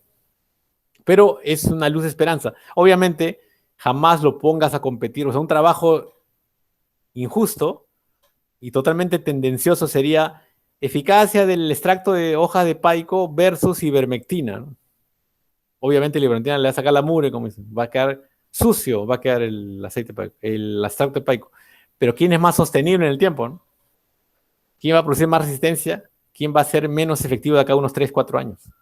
Residuos en carne, problemas ambientales, lactonas macrocíclicas son muy nocivos para el medio ambiente, etcétera, etcétera. Entonces hay que ver sostenibilidad, no solamente eficacia, que es lamentablemente donde muchos nos hemos enfocado. Finalmente, entonces, bueno, acá está el estudio. Embrapa Brasil tiene manuales donde les enseña a los ganaderos cómo utilizar plantas medicinales en extractos, va a aplicarlos a los animales para mantener un control integrado de parásitos, sin aspirar jamás a la erradicación de parásitos. Si ni siquiera lo hemos hecho con triclavendazol en fasciola y con ivermectina en nematos, jamás lo vamos a erradicar con plantas, pero sí los vamos a reducir. Y si me preguntan, ¿y qué ganamos reduciendo si van a estar ahí? Bueno, regresen hasta el comienzo de la charla, o hasta la parte de efectos. Bueno, reduciéndolos, ya tienes un efecto benéfico. Porque muy pocos animales necesitan realmente un antiparasitario. Y si estás utilizando un producto natural, esos van a beneficiarse y el nivel del parásito va a estar ahí bajo, pero va a estar ahí, pero ya a un nivel productivamente aceptable. Entonces, eso es lo que deberíamos cambiar el chip. Y eso es finalmente el mensaje, la moraleja de esta charla, ¿no? La resistencia antiparasitaria ya está aquí, hace tiempo que llegó aquí, ya se quedó para quedarse. No es reversible la resistencia, ojo, no es reversible, está demostrado. Los parásitos no vuelven a ser susceptibles, por más que pasen 30, 40, 50 años, la mutación queda fijada. Dentro de todas las alternativas mencionadas, el uso sostenible, estratégico y sustentable de los químicos es lo que deberíamos empezar a hacer de ya. Mientras exploramos métodos de manejo de pastos, método de hongos, plantas medicinales y otras cosas, mientras que las vacunas salen, que lo veo bien difícil que salgan, y si salen, tampoco van a ser 100% efectivas. Las vacunas no son escudos protectores, ni en los virus, ni en los parásitos. De que no esperemos tampoco un control, que una vacuna mate a todo. ¿Ok? Y con eso, básicamente con ese mensaje esperanzador, un poquito oscuro o negro al final, por eso quiero agradecer a los que permitieron mucha de la información que tengo ahí.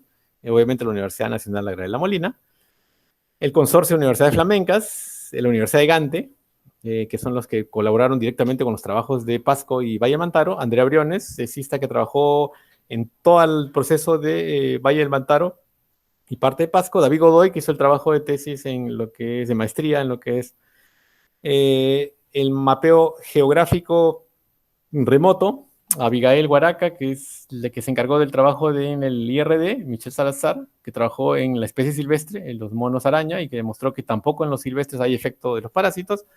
Peter Gelhoff, colaborador directo del Laboratorio de Parasitología como Bruno Lebeque, en la parte de fasciola hepática y en la parte de manejo de herramientas de detección de resistencia. Así que con eso yo doy gracias por bueno, al círculo, me olvidaba, al Laboratorio de Parasitología. Esa es la camada, digamos, original que dio, de los cuales muchos de los miembros son responsables de los trabajos. Ahora hay nueva gente, nueva sangre, lamentablemente por la Virtualidad no nos podemos tomar fotos juntos, van a tener que ser pantallazos en las reuniones que hacemos en forma virtual.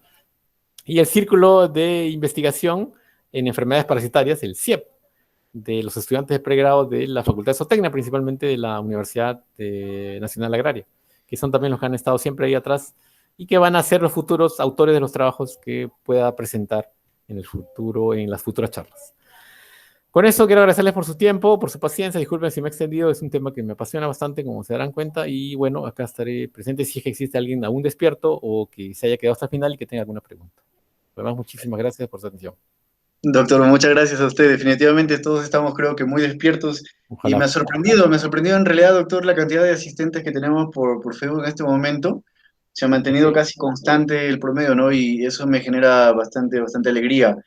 Veo ok, que tiene qué bueno. su club de fans, usted de repente. Hay chicos Bueno, incluso que lo están aclamando por acá, dicen que usted es contacto. una eminencia por Lima. De Ah, repente está es bien. alguno de Esos chicos sus alumnos. sí, están yendo al curso seguro y quieren que los identifique, pero no Está ya vale. sin méritos.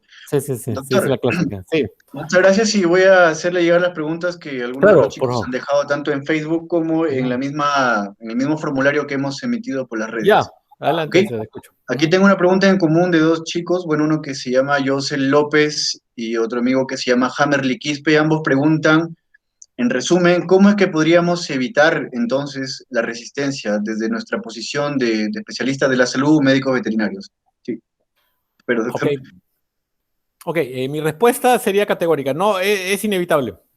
La resistencia se va a dar. Lo que podemos hacer es retrasarla. Lo que podemos hacer es patearla, como dicen, como decimos muchos que postergamos las cosas hasta el final. Pero que se va a producir, se va a producir.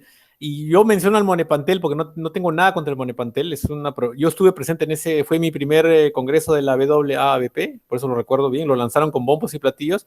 Y yo me acuerdo que estaba ahí presentes gente como el mismo Gerald Coles, que es el que inventó la fórmula de la FSRT, el padre del test de reducción en contagio de huevos en heces. Estaba Ray Kaplan, estaba Von Samson Simmelherna, que es el experto en resistencia de Europa. Estaba un montón de gente, estaban las mentes más brillantes de resistencia. Y ante ellos se lanzó el producto y se juró y se perjuró que no se iban a cometer los mismos errores, que se sabía cuáles eran los productos. Pero una vez más, no solamente los veterinarios, ¿no? Parte responsables, los ganaderos en sí, la presión del vender, ¿no? Lo hemos visto hace poco en la pandemia, ¿no? Vender un producto, la panacea, todo el mundo busca la bala dorada. 4 años pasaron y el Monepantel se volvió ineficaz en muchos países y ahora ya hay 5 o 6 reportes de resistencia. O sea, la respuesta sería, ¿cómo podemos evitarla? Bueno, no podemos evitarla quizás, pero sí la podemos retrasar lo mayor que podamos, ¿no? Utilizando los productos en poca cantidad, pocas veces al año y en momentos que sea necesario. Y cambiando de producto cada vez que se pueda y cada vez que convenga, monitoreando la eficacia de tu producto. O sea, el veterinario debería saber contra qué está poniendo el parásito, contra qué está aplicando el antiparasitario y si funcionó o no funcionó. Es lo mínimo que te piden que debería tener una persona, ¿no? En campo. ¿Contra qué pusiste? ¿Te funcionó o no te funcionó? Entonces, eso debería ser nuestro principio. Bien, doctor, muchas gracias. Otra pregunta en común que encontré en Facebook y en el formulario la hacen llegar los siguientes amigos: María del Carmen Brito Sánchez y Gavita Miau Mancru. Bueno, felizmente no leí algo extraño ahí. Dice, ¿qué fármaco se podría usar en pequeños rumiantes? Ya que la ivermectina es la que se usa en animales de traspatio y solo esa por muchos años se ha empleado hasta ahora. ¿Cuál es la otra alternativa viable según su criterio, doctor? Ah, ok. Yo no soy de recomendar un producto, todos los productos deberían ser eficaces, pero felizmente las buenas noticias es que la ivermectina no es la única lactona macrocíclica que hay en el mercado para rumiantes menores. Tenemos otros más como la eprinomectina y otros, moxidectina, doramectina. Y aparte tienes a los benzimidazoles, tienes al albendazol, fenbendazol, oxfendazol, y etcétera. Tienes a los Pirantel, que es la tetrahidropirimidina. Tienes al levamisol, que es representante de las imidazodiazoles. También tienes a closantel, que no lo mencioné, el closantel, que se utiliza contra fasciola, que es salicinalida, que se utiliza también efectivamente contra nematos. O sea, tienes varios en el mercado. La respuesta sería, antes de recetar o antes de prescribir, Tendría que ver qué nematos existen en la zona y probar los productos para ver cómo funcionan, cómo están siendo la eficacia en esa zona, para saber qué producto tienes. Varias veces me he topado, nos hemos topado con chicos de laboratorio y chicas, de que dicen, tenemos fasciola, queremos aplicar contra fasciola, hacemos muestreos y no encontramos fasciola, o encontramos muy poco. Quizás su problema es nematos y ellos no se enteran. En Matahuasi, el problema es fasciola de por sí, pero la gente se sigue preocupando de los nematos. Entonces, la respuesta sería que cada zona tiene sus propios requerimientos, tiene sus propios parásitos y los productos pueden fallar en una localidad y funcionar en otra, ¿no? La resistencia no es a nivel Perú, la resistencia es a nivel de zonas. Entonces hay que siempre estar vigilando. Bien, muchas gracias, doctor. Otra pregunta a cargo de Carlos Jara Vargas dice lo siguiente. Con respecto a la ivermectina, se ha visto que en muchas producciones alpaqueras ya hay bastante resistencia de ácaros frente a este fármaco. Bueno, ácaros, escapa acá de los helmintos. De todas formas, se lo leo. ¿Qué hacer ya que productores alpaqueros indiscriminadamente elevan la concentración del producto y a la larga no se podrá hacer uso de ella eh, más adelante, a futuro?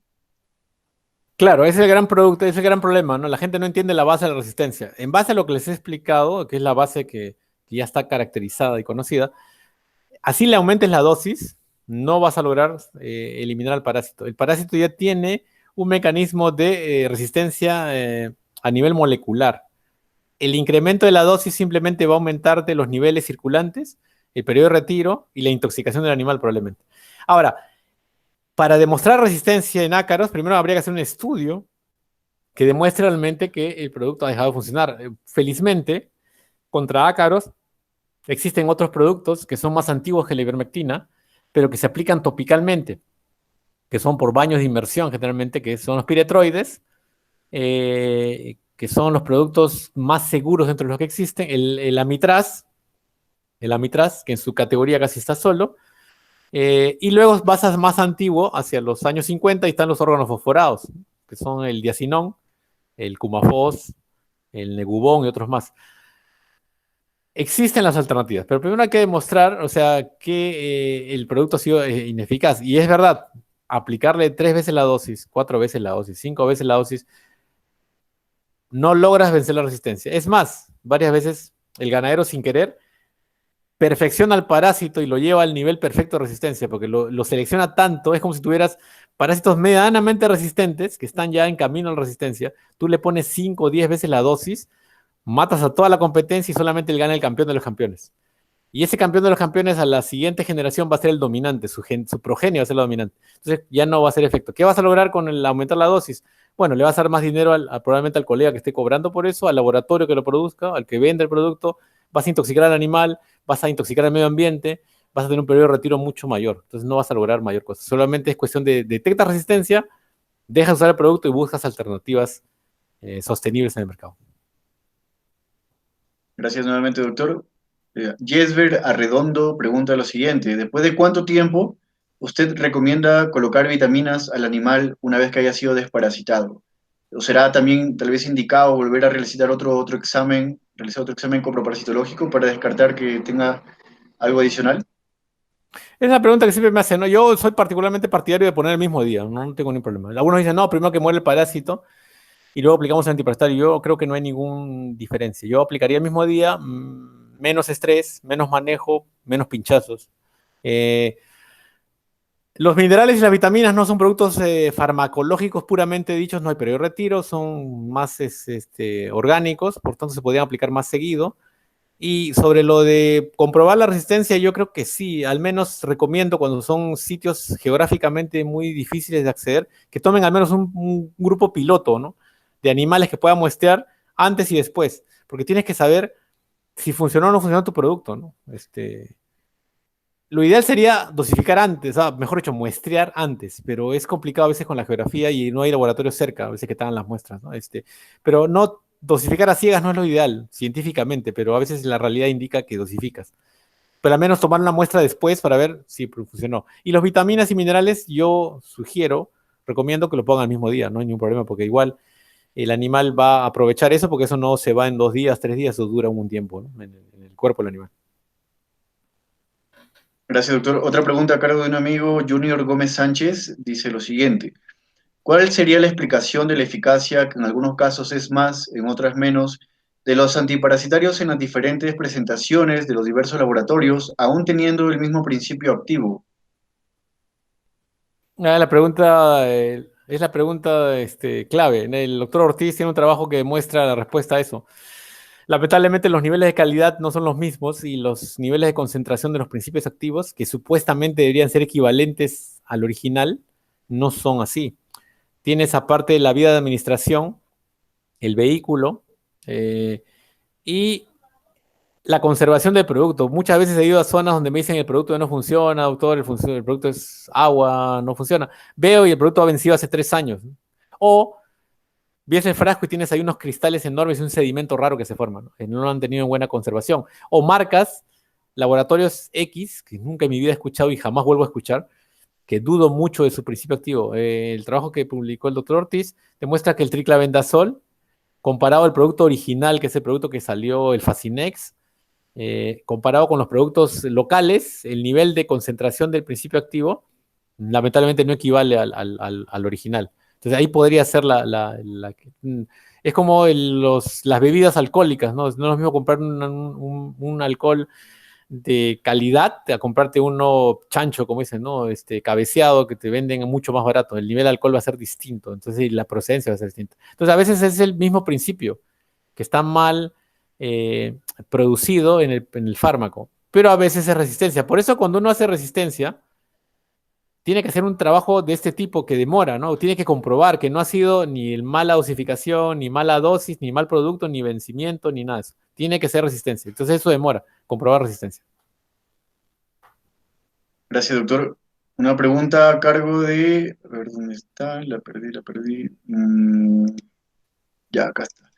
De la doctora Medalí Cueva Rodríguez. Dice, bueno, en primer lugar, felicitar por su excelente ponencia y pregunta si es que ustedes han considerado en sus estudios de los valles mencionados en esta exposición, ¿no? El diagnóstico diferencial con paranfistómidos y también más o menos una correlación tal vez si es que ellos están presentando resistencia igualmente que la fasciola. Ok, es una excelente pregunta. En la zona de Pasco, los paranfistomios no están presentes, por eso nos simplifica la vida, pero sí tengo una tesista. Tengo muestras hace poco que una chica del CIEP, va a ser, que ya es tesista, está procesando de Madre de Dios. Ahí sí aparecen paranfistómidos, más no aparece fasciola, pero tengo otra tesista que está en proceso de reacción, que ha trabajado muestras de chachapoyas. Ahí sí aparecen los dos. Ahí se ve como en San Ramón, como en la parte de selva alta de Cajamarca. Ahí sí, ahí aparece fasciola y aparece paranfistomios. En la parte del Valle del Mantaro, no aparece paranfistómidos porque paranfistomio es un parásito tremato ruminal tropical de zona selvática. Y en la zona de Pasco, a 4.300, ni siquiera fasciola aparece. Entonces nos simplifica la vida, pero cuando aparecen, el diagnóstico diferencial que hacemos es el color del huevecillo, ¿no? El color del huevo. Sin coloración o con azul de metileno, fasciola hepática tiene un color dorado, amarillento dorado, bilioso. Paranfistomio tiene el mismo tamaño, el mismo aspecto, pero es transparente, sin color, incoloro. Esa es la característica. Ahora, sí he escuchado reportes, no he trabajado en eso aún. Sí he escuchado reportes de que oxiclosanida, que es uno de los productos que más se utiliza contra paranfistómidos, que son hasta 3 géneros, calicoforón, cotiloforón y paranfistomón, está perdiendo eficacia, pero no he trabajado en eso. Me encantaría trabajar en eso, pero por ahora no he trabajado, pero sí he escuchado por ahí que hay algunas fallas. Habría que comprobar que es resistencia o farmacología del fármaco, del producto que no llega al rumen o a los compartimientos, ¿no? Pero esa es la forma que los podemos diferenciar en el laboratorio. Gracias, doctor. Aquí un comentario de Moisés Portal García dice, no, muy buena charla. ¿Hacer uso de productos naturales para al menos controlar la parasitosis sería viable? ¿No? Y aprender a convivir con esto nada más. Qué opinión tiene usted acerca de los productos naturales? Porque, por ejemplo, aquí en Cajamarca habíamos estado estudiando una plantita que crece en Celendín, ¿no? Justamente con la finalidad, pues, de aislar el metabolito, el principio activo y buscar alternativas farmacológicas para fasciola. ¿Qué opinión tiene usted? ¿De repente algo están haciendo por la Molina? Sí, justo tengo una chica que va a trabajar en Fasciola y va a trabajar en dos plantas también. Y hemos trabajado en esa de Paico y siempre tengo esa chispita, esa curiosidad de probar plantas porque escucho muchos reportes en varias visitas que he hecho en varias localidades, cuando se viajaba mucho más seguido, obviamente. Pero lamentablemente uno de los principales, aunque parezca irónico, parezca hasta contradictorio, uno de los principales problemas que he encontrado es tener parásitos. Es decir, encontrar animales parasitados. Varias veces los animales han sido ofrecidos incluso para trabajar en esto. Hemos sacado muestras de los animales y no tienen muchos parásitos.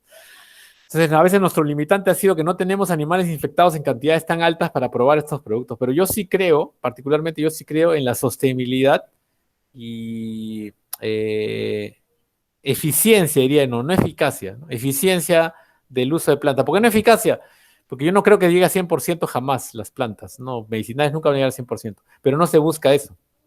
Yo creo en los remedios naturales, en el uso de etnofarmacología, pero como un componente de un manejo integrado, sabiendo que tu objetivo no va a ser erradicar a fasciola hepática, erradicar a la de Monchus contortus, erradicar a las garrapatas, no, va a ser reducir a los parásitos de una manera controlada, de tal forma que tus animales sigan siendo productivamente rentable criarlos, ¿no? Eso yo sí creo en eso. La homeopatía es otro, hay gente que confunde, la homeopatía sí aún no me convence del todo. Sé que hay colegas que trabajan en homeopatía que son pequeñas dosis de algunos principios. Yo creo más en el uso de extracto de plantas o utilizar las plantas como forraje natural. En eso sí me lo ha demostrado colegas en Brasil que trabajan mucho en eso. Sé que el Perú tiene mucho potencial, pero tenemos que saber vender el producto, vender la idea. Jamás competir con la ivermectina, jamás competir con triclavendazol, sino mostrarles a los criadores que esto va a ser más sostenible en el tiempo y va a ser mejor en el sentido de costos y beneficios. Por eso digo, al final va a ser más eficiente. No va a ser eficaz, pero a la larga va a ser más eficiente. Muchas gracias, doctor, por su comentario. Aquí Jorge Rodríguez Chalán hace la siguiente pregunta que me parece bastante curioso, ¿no? Como tema de One Health más que todo. Dice, ¿cuál sería el antiparasitario para controlar fasciola hepática en humanos? Ya que estudios muestran que hay resistencia al triclavendazol y pues sabemos, ¿no?, que es el único hasta el momento recomendado por el MINSA, el único tratamiento quimioterápico para fasciola en humanos. O sea, la pregunta es, ¿cuál sería el... El tratamiento que usted, Ah, ya, alternativo. el tratamiento para Bueno, humanos. lamentablemente, para empezar, no soy capacitado a decirlo. Yo sé que la Cayetana ha probado nitaxosanide, no ha sido muy bueno. Sé que quieren probar otros productos. Acuérdense que creo que fue el doctor Leguía y doctor Náquira los primeros que empezaron a utilizar Facinex, o sea, el producto veterinario en humanos para probar la eficacia y demostró la eficacia y a partir de ahí el laboratorio empezó a producir el Egantel, si no me equivoco, que es el producto triclavendazol de uso humano. Actualmente lo maneja el Ministerio de Salud. Nosotros hemos hecho un trabajo en niños, justamente en el distrito de Matahuasi, en niños en edad escolar, donde hemos probado también un diagnóstico alternativo en laboratorio eficaz para humanos, que es el FluxFinder, que así demostró ser muy eficaz, muy sensible, pero el tratamiento lo dejamos obviamente en manos del Ministerio de Salud. Sé que ahorita no existe alternativa, no existe alternativa farmacológica para tratamiento en personas. Lamentablemente va a demorar un poco probar algunos otros antiparasitarios. No recomiendo ni jamás recomendaría utilizar el uso veterinario en personas, es ilegal, es peligroso, pero lo que podemos hacer es, yo creo, regresando un poco a lo que recomiendo, es averiguar cómo se están contagiando los niños, porque yo no concibo que en un país que está llegando a su bicentenario y que clama ser casi del primer mundo o que está en desarrollo, tenga niños con fasciola hepática. Tenemos que averiguar cómo se infectan los niños y qué podemos hacer para evitarlo antes de estar dosificándolos. Yo sé que ya hay fallas, me consta que ya hay fallas en niños, pero lamentablemente no existe legalmente ninguna otra alternativa. Se tiene que probar, se tiene que comprobar y eso va a demorar. Tratemos de evitar la infección de nuestros niños. Bien, doctor, muchas gracias. Un amigo me escribe como un tanto desesperado por WhatsApp, me dice que le haga llegar esto porque él ya llenó el formulario y no ha podido hacer la pregunta, ¿no?, por otro medio. Entonces, me está diciendo que como él tiene su ganado pues en San Miguel, ¿cuál sería la dosis del paico para controlar nemátodos en terneros? Y usted más o menos conoce como forraje que bien sugería hace un momento. Ya, tengo la dosis acá, la trabajó Jorge Salinas, te la puedo pasar, pero era un extracto concentrado machacado de hojas, que se lo dimos como bebida, en botella de mediana y gaseosa. Se lo puedo pasar, pero como es paico, tampoco hay dosis tóxicas, le puedes dar concentrado varias botellas, ¿no?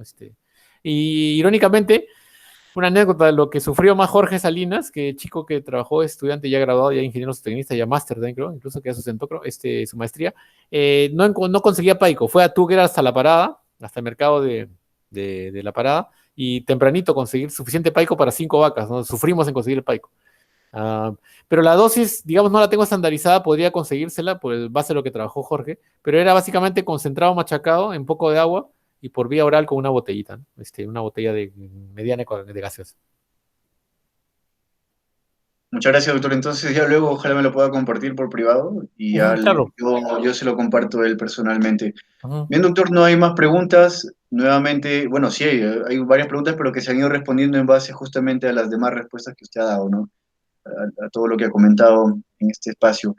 Entonces, doctor, sin más, agradecerle, como le decía nuevamente, por su tiempo, por su disponibilidad, por el tema tan novedoso y actualizado que nos ha traído, ¿no? Desde acá, desde Cajamarca, siempre reconocemos bastante la actividad que usted ejerce como docente, como investigador, incluso como el asesor del círculo.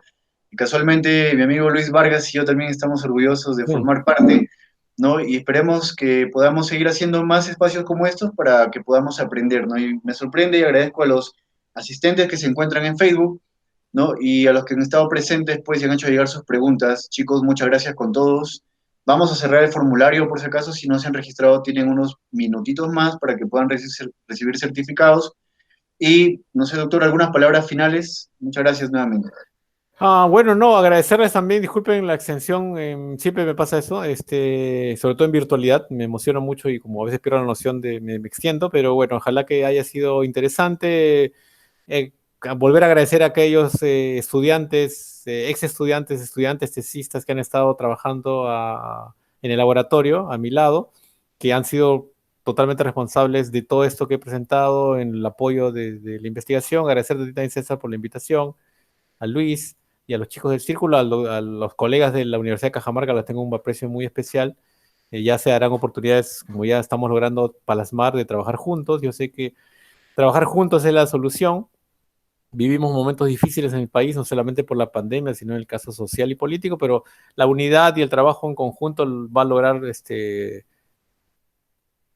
alcanzar objetivos, no solamente académicos, sino también pecuarios, en este caso sanitarios, que nos van a poder llevar a soluciones prácticas. Gracias por las preguntas, muchas gracias por esta oportunidad una vez más, y solamente desearles buena salud a todos. Y así como he tratado de basar mi explicación en ciencia, en evidencia y en trabajos que poco a poco se van juntando y que puedo compartir gracias a los trabajos hechos por los chicos y chicas del laboratorio, bueno, así también traten de plasmar sus decisiones y sus cuidados en base a evidencia y en base a buenas fuentes. No creamos mucho en los psicosociales, en los fake news y en las noticias falsas que nos inundan ahorita, que nomás nos asustan que otra cosa. ¿No? Tratemos de protegernos a los demás y a nuestra comunidad. Esto va a pasar en un momento, tiene que pasar.